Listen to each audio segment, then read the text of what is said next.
그 귀한 이름 예수님의 이름을 찬양하며 살 수 있으면 얼마나 좋을까요? 우리들이 코로나를 겪으면서 여러 가지 많은 새로운 신조어들이 생겨났죠. 그 가운데 하나가 홈루덴스라고 하는 말입니다. 홈루덴스. 이 말은 호모루덴스라는 말에서 나왔죠. 이 호모루덴스라는 말은 놀이하는 인간이라는 뜻의 문화 인류학에서 하는 이야기입니다. 호모루덴스. 여기에서 홈루덴스. 그 이유는 뭘까요? 코로나를 겪으면서 어떤 사회적 거리 두기가 장기화되고 집에 머무르는 시간들이 늘어나게 되면서 일상생활은 물론이고 취미생활에 이르기까지 대부분 집에서 이루어지게 된 현실. 그래서 집에서 놀이하는 인간, 이러한 의미의 홈루덴스라는 말이 생겨났습니다. 그런데 이 홈루덴스라는 이 현상은요, 가정의 또 하나의 짐이 되고 있습니다. 코로나로 인해서 재택근무가 늘어나고요, 우리 자녀들이 온라인 수업을 하면서 집에 있게 되죠. 그러다 보니까 가정에서 함께 보내는 시간들이 많아진 거예요. 그러다 보니까 서로에 대한 부담이 증가하면서 급기야 가정폭력까지 급증하는 상황을 보여주고 있습니다. 그런데 정말 아이러니컬한 것은 그동안 우리들은 왜 가정이 좀 더 건강해지려고 하면 가족들이 함께하는 시간이 많아야 된다라고 얘기해 왔습니다. 그런데 막상 가족들이 함께 하기는 하는데, 함께하는 시간은 주어지는데, 그런데 그로 인해서 가정이 더 건강해지고 행복한 것이 아니라 오히려 그것이 부담이 되는. 그러니까 문제는 함께 하는데 어떻게 함께 할 것인가 하는 것이 중요하죠. 어떻게 함께 할 것인가. 여러분의 가정은 어떻습니까? 우리 그리스도인들의 가정은, 사실 여러분 그동안 우리 기독교 가정은요, 비복음화의 길을 걸어왔습니다. 가정에서 예배가 사라진 지 오래이고 말씀 나눔과 함께 기도와 찬양의 소리가 희미해지면서 나타나는 현상은 신앙 계승의 상실입니다. 신앙이 더 이상 계승되지 않는. 기독교 역사를 보면 자녀 교육의 첫 번째 장은 언제나 가정이었습니다. 그래서 온 가족이 함께 모여서 예배하는 가정 예배야말로 자녀 신앙 교육의 중심이었고 신앙 계승의 자리였죠. 그런데 1780년도에 영국이 산업화되면서 클로체스터라는 곳에서 처음으로 주일학교 운동이 시작됐죠. 썬데이 스쿨 운동이 시작이 됐습니다. 그래서 한편으로 보면 자녀들의 신앙 교육에 많은 공헌을 한 게 사실입니다. 그런데 상대적으로 가정의 신앙 교육의 기능은 약화되었다는 겁니다. 그래서 교회 교육이 강화되었다는데 문제가 있는 것이 아니라, 당연히 교회는 교육을 강화해야 됩니다. 근데 문제는 가정에서의 신앙 교육이 줄어든다는 게 문제인 거죠.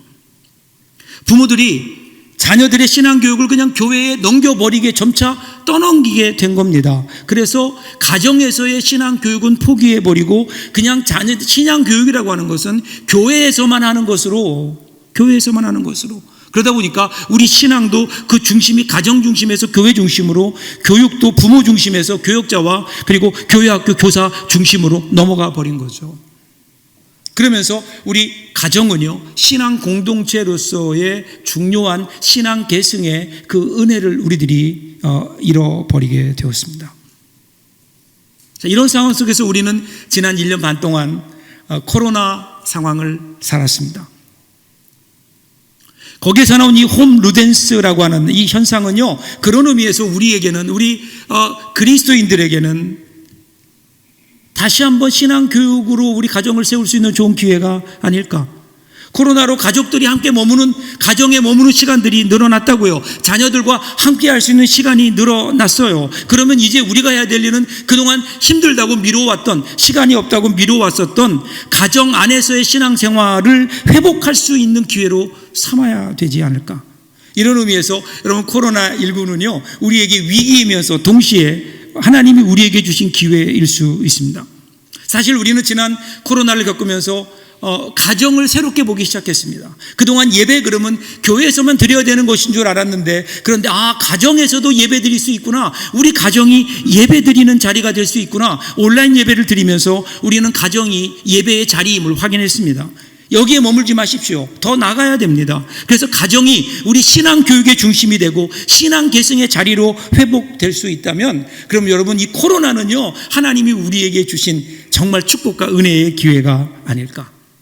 오늘 이 귀한 결단이 저와 여러분들에게 있기를 주님의 이름으로 축복합니다. 이런 의미에서 오늘 본문을 보면 사도 바울이 크리스찬 가정을 향해 주는 교훈입니다. 어떻게 살아야 될까?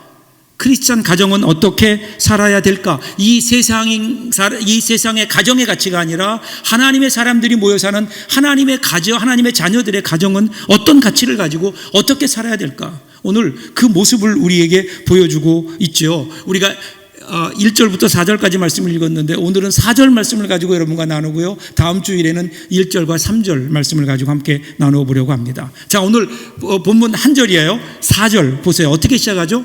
아비들아, 이렇게 시작해요. 아비들아. 왜 어미들아는 뺐을까요? 어머니는 자녀 양육에 책임이 없는 걸까요? 그렇지 않습니다. 오히려 반대 아닐까요? 엄마들은 잘하고 있어요. 비교적.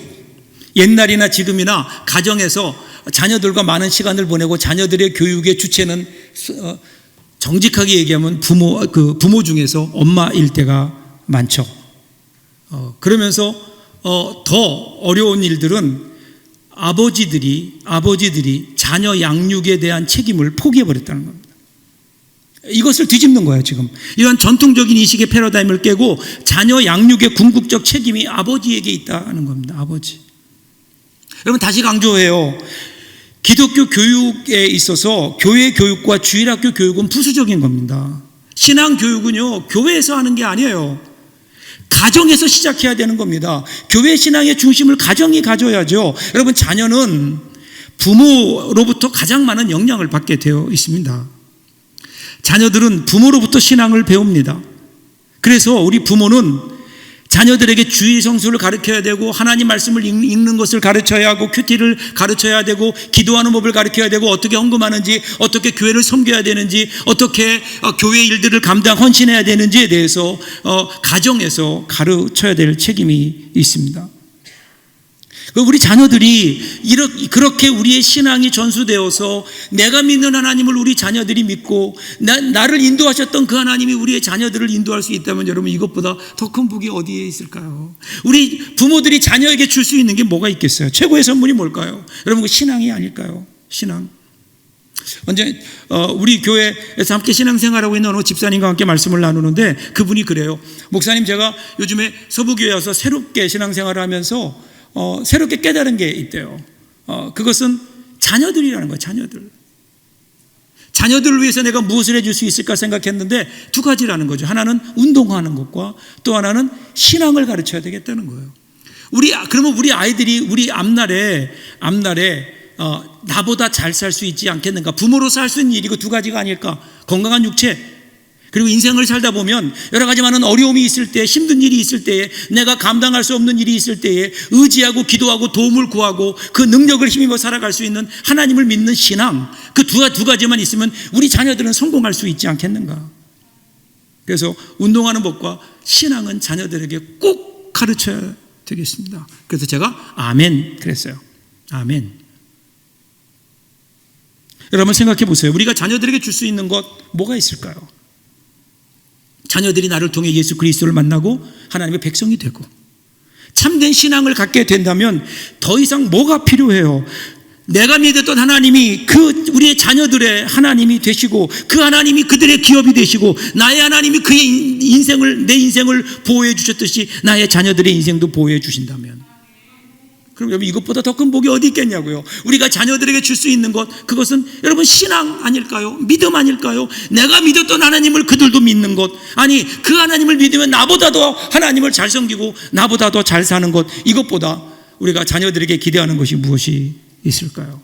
신앙의 계승 과연 우리 가운데 이루어지고 있는지, 어떻게 해야 될까요? 구체적인 방법을 이야기합니다. 4절 보세요. 또 아비들아 그러면서 그 다음에 너희 자녀를 노엽게 하지 말고 오직 주의 교훈과 훈계로 양육하라. 두 가지를 얘기해요. 첫 번째가 자녀를 노엽게 하지 말아라. 자녀를 노엽게 하지 말아라. 이 노엽게 하다 이 말의 원뜻은요, 노엽도록 책망하다 그러는 거예요. 그러니까 아이들을 책망하는데 책망이 자녀들을 노엽게 한다는 거예요. 여러분 성경은요, 자녀들을 징계하고 책망하는 것 하라고 합니다. 잠언 29장 15절 보세요. 채찍과 꾸지람이 지혜를 주거늘 임의로 행하게 버려둔 자식은 어미를 욕되게 하느니라. 요즘에 가만히 보면 자녀를 하나 많아야 둘이에요. 그러다 보니까 자녀를 과잉보호해요. 자식을 사랑하는 것은 자연스러운 일입니다. 그런데 사랑에는 지혜가 필요합니다. 징계가 없는 사랑은 지혜롭지 못한 겁니다. 그건 사랑이 아니라 방임이에요. 징계가 없는 사랑이 아이를 망칠 수 있습니다. 사랑하기에 징계하는 겁니다. 사랑한다면 징계해야 됩니다. 그런데 여기에서 노엽게 하면 안 된다는 거예요. 노엽게 징계하면 안 된다. 이 어떻게 할 때 노여울까요? 여기에는 부모의 감정입니다. 부모가 감정적 절제를 해야 됩니다. 감정적인 절제를 하지 못한 징계, 이것은요 징계가 아니라 폭력이 되는 거예요. 그때 폭력이 되는 겁니다.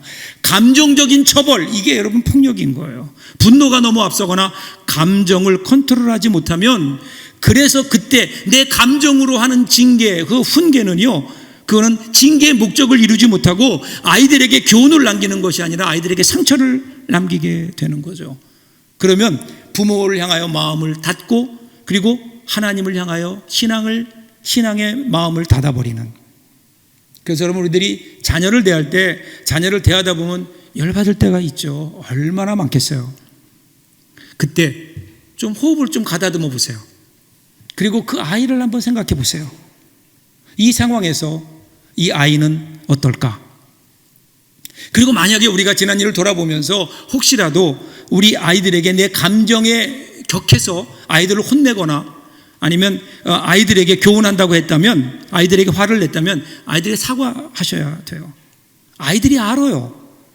아이들이 그걸 알아요. 그래서 화를 내며 감정으로 행한 모든 일들은 자녀에게 상처가 되는 거예요.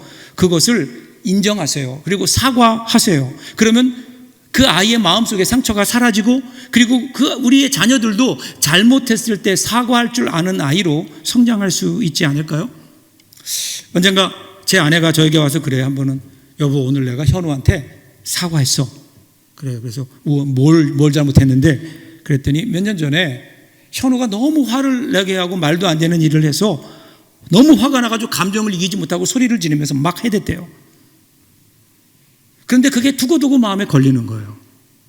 그래서 현우한테 너무 미안하다고. 그래서 현우 붙잡고 정말 눈물로 얘기했대요. 너무 미안했다. 그때 엄마가 너무 감정에 격해서 너에게 상처가 되지 않았는지 모르겠다. 그렇게 사과했다 그래요.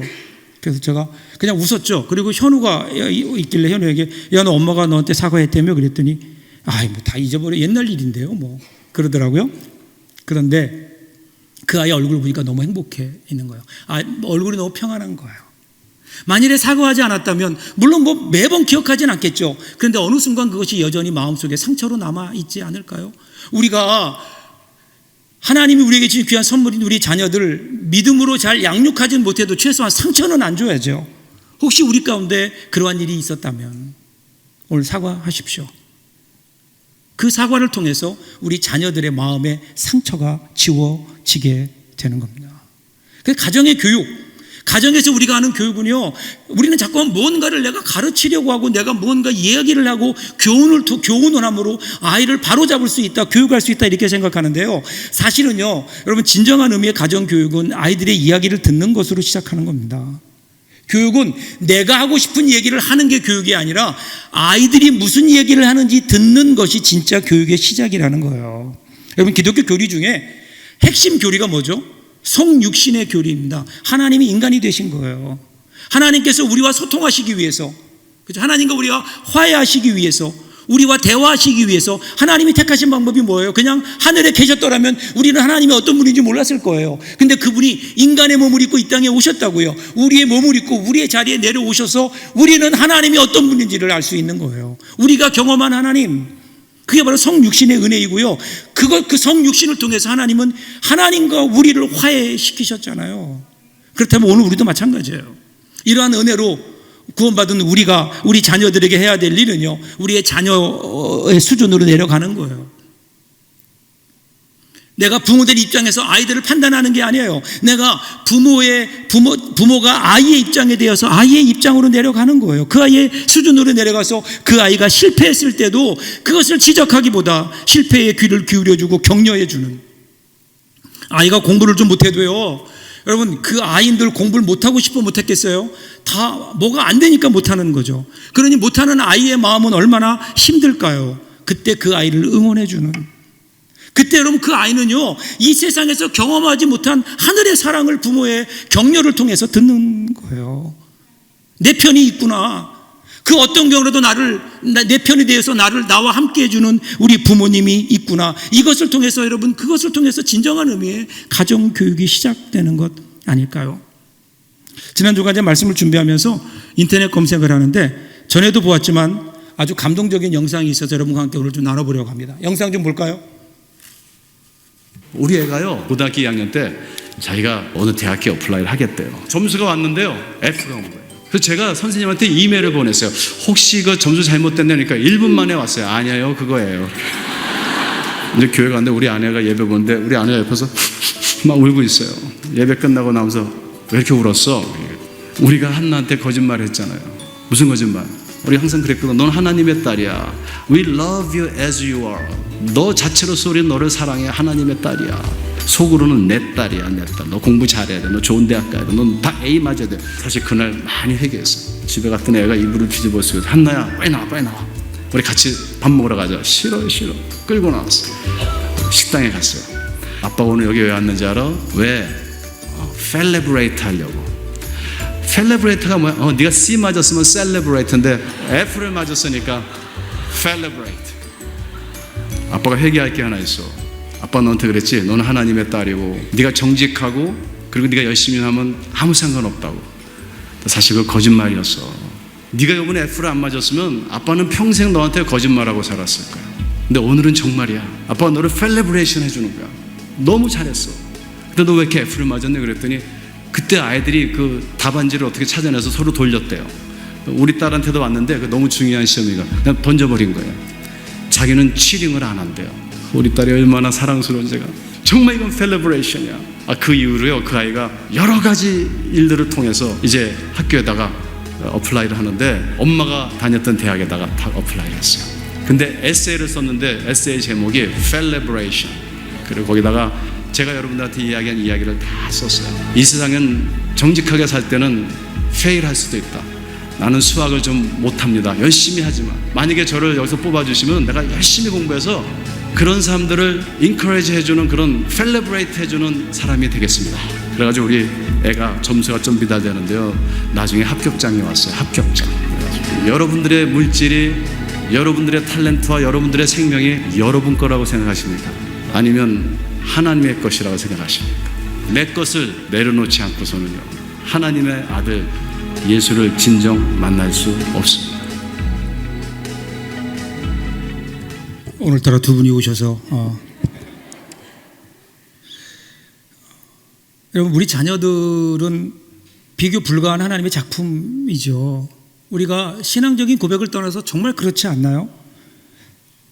우리 자녀들은요, 누구나 다 하나님이 만드셨다고요. 그 안에는 하나님께서 그 아이를 통해 이루기를 원하는 그 아이들만의 것이 숨어 있어요. 우리 신앙교육은 뭘까요? 하나님이 원하시는, 하나님이 그 안에 숨겨놓으신 그것을 아이들이 그것이 되도록 도와주고 기도해주고 격려해 주신 것 아닐까요? 우리가 우리의 자녀들을 이런 마음으로 신앙으로 감싸줄 때 그때 우리의 자녀들은 알아서 꽃을 피울 거예요. 꽃을 피울 거예요. 이것이 오늘 우리가 사실 해야 되는 신앙교육이 아닐까. 노엽게 하지 말아라. 이것이 소극적인 교육이라면 교훈이라면 좀 더 적극적인 교훈이 그 다음에 이어서 나와요. 오직 주의 교훈과 훈계로 양육하라. 즉 주의 말씀과 가르침을 따라 훈계하고 그리고 교육하라는 겁니다. 여러분, 자녀 교육의 초점은 어디에 있나요? 그것은 신앙을 심어주는 겁니다. 아이들에게 예수님 믿게 신앙을 심어주는 거예요. 하나님 말씀을 통해서 하나님의 백성으로 만들어가는 겁니다. 여기서 크리스찬 부모의 역할이 있잖아요. 육신적인 부모만이 아니에요. 그냥 먹여주고 교육시켜주는 것만으로 끝나는 것이 아니라 영적인 부모가 되어야 됩니다. 그런데 오늘 우리 현실은 어떻습니까?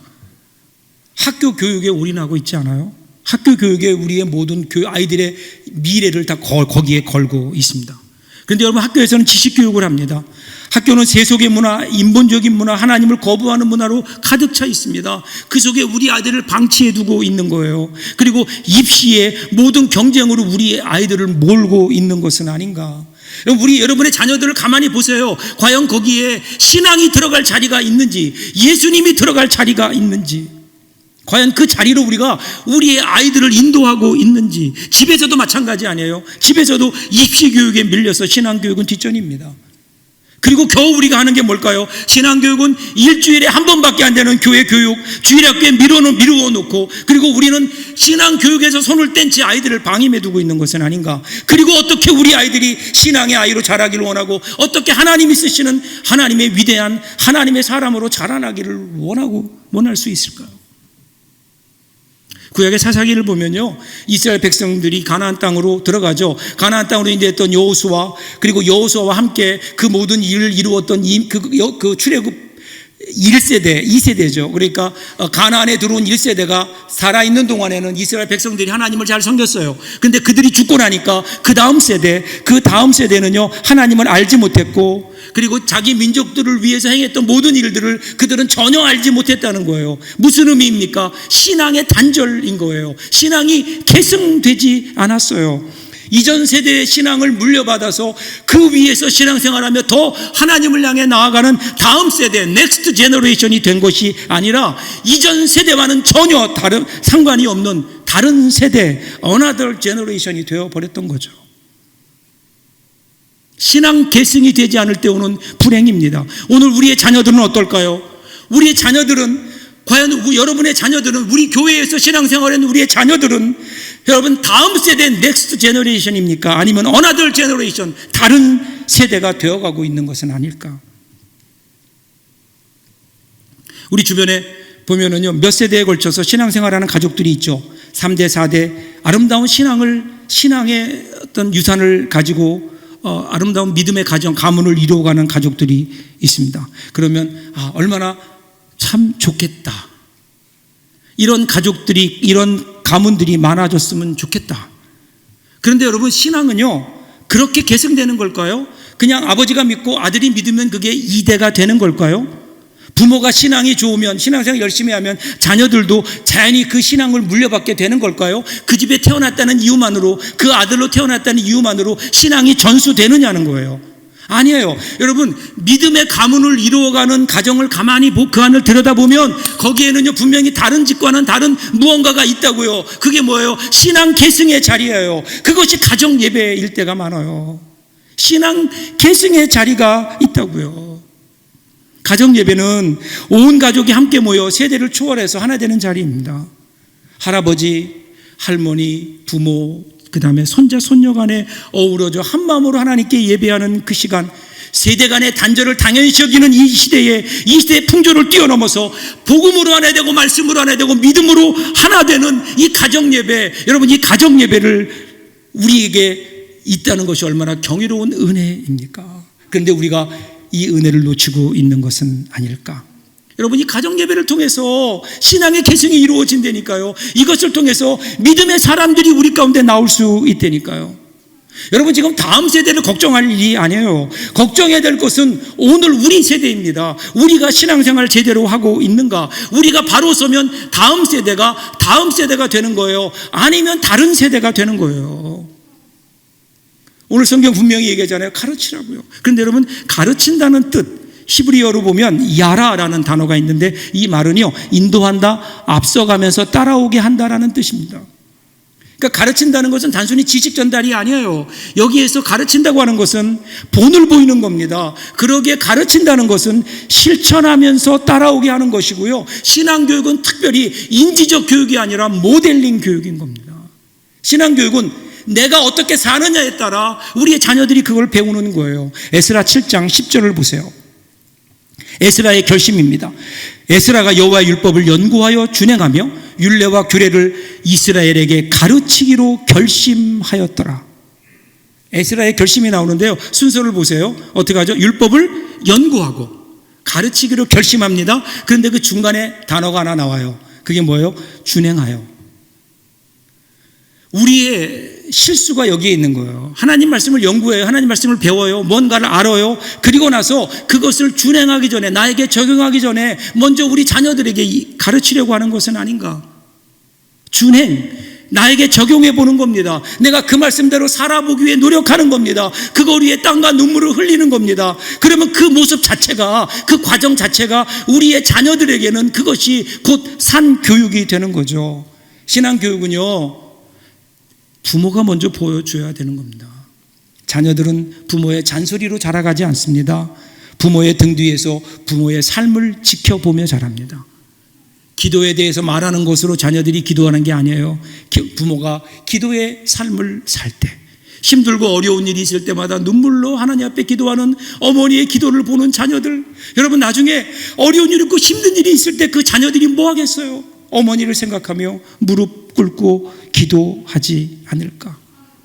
이것을 통해서 신앙이 계승된다고요. 참된 교육은 기계적인 지식 전달이 아니라 자연스럽게 흘러가는 겁니다. 내 안에서 우리의 자녀들에게로. 저희 교회가 건축하고 제일 먼저 처음 집회했을 때, 여러분 기억하세요? 제일 먼저 강사로 오셨던 분이 이동원 목사님이세요. 그분이 그런 간증을 했어요. 그분이 미국 플로리다에 있는 어느 침례교회에 선교대회가 있어서 거기에 참석했대요. 참석하고 나서 점심에 식사를 하는데 해변가에 있는 아주 멋있는 근사한 식당으로 초대를 받아갔답니다. 근데 초대한 목사님이 그 식당에 들어가면서 식당 주인을 부르더니 식당 주인을 소개하더래요. 자기 교회에 아주 신실한 집사님이라고, 신앙생활을 너무나 헌신적으로 경건하게 신앙생활한다고 칭찬을 하더래요. 그러면서 물어보기를, 들어올 때 현관에 걸려있는 한 여인의 사진을 보았느냐고. 그러면서 그 현관에 걸려있는 그 사진의 주인공이 바로 그 집사님의 어머님이라는 거예요. 어머님. 그러면서 그런 간증을 하더래요. 어머니가 일찍 돌아가신 후에 타주에서, 아버지가 일찍 돌아가신 후에 타주에서 그 플로리다로 이주해 왔는데 처음에 너무 어려웠죠. 그래서 해변가 도시에서 작은 식당을 경영했는데 열심히 그 손님들을 섬기다 보니까 식당이 점점점 번성하게 되었고, 오랜 계획과 노력 끝에, 기도 끝에 드디어 오늘 이 아름답고 이 근사한 식당을 열게 되었다는 겁니다. 그 과정을 보면 어렵고 힘든 과정이었지만 온 가족이 힘을 합쳐서 그 일을 이루어냈는데, 그 중심에는요 가정 예배가 있다는 거예요. 아무리 힘들고 어려워도 그 어머니가 하루의 일과가 끝나고 나면 자녀들을 불러 모았대요. 함께 모여서 함께 찬송하고 기도하고, 그리고 그 함께 격려하고 하나님을 찬양하고. 그때 그 가정 예배가 없었더라면 그때 그 어려움을 우리 가족이 어떻게 이겨냈을까? 그런데 개업 직전에 어머니가 병석에 눕게 되고 그만 세상을 떠나시게 됐습니다. 그 아들에게 그 자녀들에게 두 가지 유언을 남겼대요.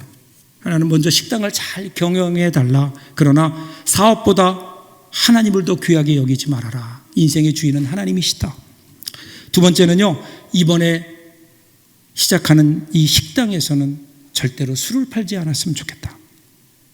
그래서 이 아들이요, 그 어머니 유언을 따라, 말씀을 따라 순종한 거예요. 처음에는 왜 술을 팔지 않느냐라는 어떤 손님들의 요구도 있었고, 또 주류 회사의 폭력배 같은 사람들이 찾아와서 막 협박하기도 했는데, 그때마다 그 어머니 사진을 가리키면서 이것이 어머니의 유언이라고, 나는 어머니의 유언을 어길 수 없다고. 그래서 굽히지 않았다는 거예요. 그래서 술을 팔지 않았더니 오히려 그 식당이 깨끗하고 격조 있는 그 식당으로 자리 잡게 되고, 그런 사람들, 좋은 분들이 많이 모이게 되면서, 그러면서 오늘날에 우리 식당이 될 수 있었다. 그래서 그 목사님이 나오시는 길에 다시 한번 그 사진을 봤대요. 그랬더니 그 사진 밑에 이런 글이 써 있더래요. 어머니의 미소는 저의 추억입니다. 어머니의 사랑은 저의 용기입니다. 어머님의 말씀은 저의 등불입니다. 어머니의 기도는 저의 능력입니다. 어머니의 주님은 저의 주님입니다. 여러분, 우리가 좀 이렇게 살 수 있다면 얼마나 좋을까? 나중에 우리가 세상을 떠나고 없지만 우리의 자녀들이 이곳에 신앙생활하며 내가 섬겼던 하나님, 내가 헌신했던 이 교회에서 우리의 뒤를 이어 우리보다 더 멋있게 아름답게 신앙생활을 할 수 있다면 이것보다 더 큰 축복이 우리에게 어디에 있을까요? 사랑하는 여러분, 지금 우리는요, 눈에 보이지 않는 바이러스 때문에 우리의 일상이 멈추어버린 시대를 살고 있습니다. 그러면서 역설적으로 우리는 얼마나 가정이 더 소중한지를 실감하고 있습니다. 홈 루덴스 시대, 이 시대를 지나며 여러분, 가족이 함께하기에 어떤 가족은 그것 때문에 힘들어하고 그것 때문에 갈증이 폭증되고 그것 때문에 폭력이 난무하며 그것 때문에 망하는 가정이 있는가 하면 어떤 가정은 같이 모였기에 더 화목하고 더 건강한 가정으로 세워지지 않을까요? 저는 그 중심에 가정 예배가 있다고 분명히 믿습니다. 가정 예배, 함께 온 가족들이 함께 모여 하나님께 예배하는 그 자리가 여러분 우리 가정의 미래가 아닐까요? 여러분 가운데 가정 예배가 중요하다는데 이론을 제기할 분은 없을 줄 압니다. 그런데 왜 못할까요? 막상 시작하려고 하니까 쑥스러워서 남편과 아내 매일 보는데 뭘 또 거기 그 앞에서 또 서로 앉아서 예배를 드린다니까 쑥스러워서 안 하는 분도 있고요. 시간이 맞지 않아서 안 하는 분들도 있고요.